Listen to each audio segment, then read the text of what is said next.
വയനാടിനായി കൈകോർക്കാൻ Kanjiramukku Demos club പായസ challenge സംഘടിപ്പിച്ചു.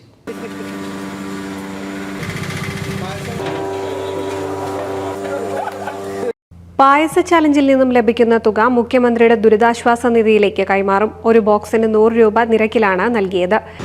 നമ്മുടെ കേരളം കണ്ട ഏറ്റവും വലിയ ദുരന്തമായ വയനാടിൽ നടന്ന അപകടത്തിൽ ഒരുപാട് പേരുടെ ജീവൻ പോവുകയും ഒരുപാട് പേരുടെ വീടുകളും ഒക്കെ പോയി നിൽക്കുന്ന ഈ സമയത്ത് കേരളത്തിലെ എല്ലാ ജനങ്ങളും ജാതിയും മതവും രാഷ്ട്രീയമൊന്നും നോക്കാതെ ഒറ്റക്കെട്ടായി നിന്നിട്ട് വയനാടിനെ സഹായിക്കുന്ന അല്ലെങ്കിൽ വയനാടിനെ പുനരുദ്ധരിക്കുന്ന ഈ വേളയിൽ ഡിമോസ് കാഞ്ഞിരമുക്കും ചെറിയൊരു സഹായമായിട്ട് മുന്നിലേക്ക് വന്നിരിക്കുകയാണ്.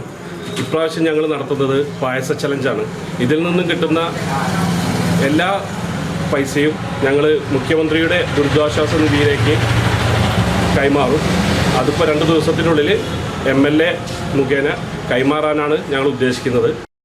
Demos club secretary Subhash, president Girish, executive മെമ്പർമാരായ ബാബുരാജ്, നിഷാദ്, അജ്മൽ, നാസർ, ഷാജി, സിനീഷ്, മുത്തു തുടങ്ങിയവർ നേതൃത്വം നൽകി.